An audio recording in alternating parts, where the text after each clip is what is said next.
Olá, que a paz do nosso Mestre Jesus possa ser sempre em nossos corações. Para mim é uma alegria renovada, uma honra muito grande participar desta página onde o Sr. Hélio desenvolve um trabalho gigantesco, um trabalho de amor, de divulgação da doutrina, e poder fazer parte, de certa forma, disso, para mim, é realmente uma honra. Há um tempo atrás, eu fui convidado para que falássemos aqui sobre o medo, que é uma emoção muito presente, principalmente nesse momento. Segundo nossa Joana de Ângeles, o medo é uma emoção básica do ser humano e que tem na sua gênese o medo da morte. E é por isso que hoje nós falaremos sobre a morte. A morte é uma grande desafiadora da emotividade humana, sem dúvida nenhuma. E hoje, mais do que nunca, eu consigo falar sobre esse assunto de uma maneira muito mais próxima, porque eu já enfrentei a morte dentro de casa, com a desencarnação do meu pai. E hoje, depois inclusive de um atraso no envio desse vídeo, pelo motivo que estávamos enfrentando a Covid, a maior responsável na atualidade pelo medo da morte. A morte é uma situação muito natural, que não deveria causar medo, tanto terror nas pessoas dessa maneira. Afinal de contas, nós começamos a morrer no exato momento onde nós nascemos. Mas o problema maior da morte é não necessariamente o nosso medo. O problema maior da morte, principalmente nesse momento, é a possibilidade real de que ela visite um dos nossos entes queridos. Ter ceifado a vida de um ente querido pela morte realmente é algo muito dolorido. Observar a ausência na casa, porque ela deixa um grande vazio. Observar aquela cadeira vazia na mesa de jantar, né? Faz com que nós tenhamos muito mais medo. Mas é interessante a gente observar que, segundo a própria Joana de Ângeles, nós trazemos esse medo da morte como um sentimento ancestral, que nasceu desde os primórdios, quando ainda os seres das cavernas, os homens das cavernas, ao observar os seus entes queridos tombarem inertes e ali não mais voltarem e putrefarem-se, causou um terror muito grande. Depois, ao longo da história, quando a teologia oficial da época envolveu a morte numa série de rituais, de símbolos, trazendo para a ideia da morte as velas, as rosas, o choro, o negro significando o luto, a necessidade de sofrimento com a perda de um ente querido, principalmente pela criação do inferno, principalmente pela ideia do castigo eterno, são situações que beiram ao horror e que envolvem a morte. Essa ideia, principalmente, de um castigo eterno, faz com que qualquer pessoa tenha medo da morte. Quem não temeria se tivesse certeza que existe realmente um Deus impiedoso, que não é capaz de dar uma segunda chance ao seu filho infantil que errou e relegando ele, às vezes, por conta de algo muito simples, muito pequeno, a viver sofrendo por o resto da vida. Então, qualquer um que não tenha a consciência real do que é a morte, qualquer pessoa que verdadeiramente não saiba do que é a morte, vai sim ter medo.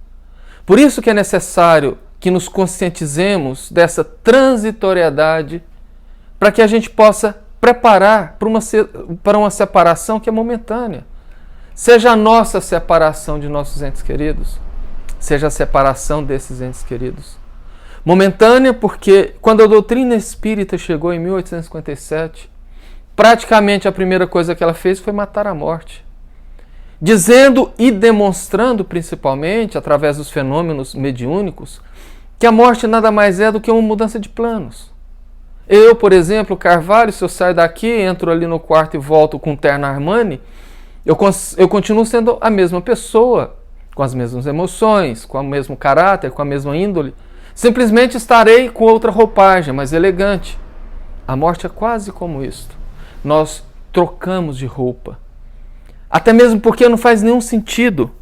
Um Deus amoroso que cria a família, que cria a fraternidade e depois cria a morte para separar quem se ama. A separação, como eu disse, é momentânea. E ele é tão amoroso que ele deixou um mecanismo que a doutrina espírita estudou, esmiuçou, codificou, nos explicou, que é a mediunidade. Que é esse mecanismo que nos permite o contato, de certa maneira, com os nossos entes queridos. A morte, portanto, é um fenômeno físico que nos permite o recomeço. É um fenômeno físico que faz com que, ao singrarmos uma vida toda, muitas vezes, nem todas vitoriosas, mas que todas elas, sem nenhuma exceção, nos traz aprendizados, possamos ter a oportunidade de deixar aquele corpo, muitas vezes velho, abatido, bilioso, doente, defeituoso, vencido pelas agruras da vida, e ter uma oportunidade de voltar à vida e dali recomeçar através de um novo mergulho na reencarnação. Muita gente rebate essa questão dizendo: mas Paulo disse que ao homem é dado que se viva apenas uma vez e depois disso vem o juízo. E ele está completamente correto. Ao homem, eu, que estou Carvalho, a esse corpo, é dado viver apenas uma vez. Na verdade, essa colocação de Paulo joga uma pá de cal sobre a ideia da ressurreição, da volta à vida no mesmo corpo. Ao homem é dado viver apenas uma vez, a alma não. Aliás, a alma sim, porque a vida é una. A esse corpo apenas uma vez. Depois disso vem o juízo, mas não o juízo final. O meu próprio encontro com a minha própria consciência. Aquele encontro onde eu vou vislumbrar o que eu fiz e ali traçar uma nova oportunidade. Porém, nesse momento de crise que nós enfrentamos no mundo inteiro e sobretudo no Brasil, o medo da morte ganha contornos muito mais acentuados. Segundo os psicólogos, o medo de morrer é o maior agente complicador dos sintomas da Covid. Muita gente, quando cai doente, tem os seus sintomas muito piorados, a sua condição física muito piorada por conta do psicológico. Porque geralmente, em muitos casos, erroneamente, equivocadamente, a pessoa tende a acreditar que agora que eu estou doente, eu vou morrer. É como se ter o vírus é um atestado de morte. E eu estou aqui para comprovar que isso não é verdade. Isso acontece porque, enquanto na carne, enquanto encarnados, nós vivemos como se fôssemos um corpo que tem espírito. Tanto é verdade que muita gente fala: não, porque quando eu morrer, minha alma vai para tal lugar. Quer dizer, a alma quer dizer que você é um corpo que tem alma? Na realidade, quando eu, o corpo, morrer, eu, o espírito, vou para tal lugar. Essa noção de que nós somos um corpo que tem o espírito nos remete a uma outra condição, que é vivenciar muito as sensações físicas, que nos levam a achar que o mundo é apenas esse. Que as coisas são apenas as materiais, que a minha vida é apenas essa do corpo e que ao terminar essa vida orgânica acaba tudo. O que equivale dizer que aquelas pessoas que vivem apenas para a matéria, essas tendem muito mais a temer a morte. Outro motivo que nos leva a esse medo é justamente o instinto de conservação da vida que todos nós temos. Nós tememos atravessar uma rua sem olhar para os lados. Lembra Joana de Ângeles? O medo tem na sua base o medo da morte. Nós olhamos pelos dois lados com medo de sermos atropelados. Porque nós trazemos um instinto de preservação da vida e isso faz trazer, de certa maneira, o medo da morte. No entanto, Chico Xavier, o nosso Chico, disse que nós não precisamos ter medo de morrer, porque nós morremos todos os dias. Quando ele falou isso, ele remeteu à ideia do sono, dizendo que Deus nos prepara a vida inteira para o desenlace, porque na realidade a morte natural, é bom que se frise natural, tem a mesma sensação do sono que nós temos todas as noites. onde nós vamos entrando naquele estado de torpor, que vamos nos desligando, sem saber onde estamos, de repente começamos a ouvir vozes, e quando assustamos, abrimos os olhos, o dia já amanheceu.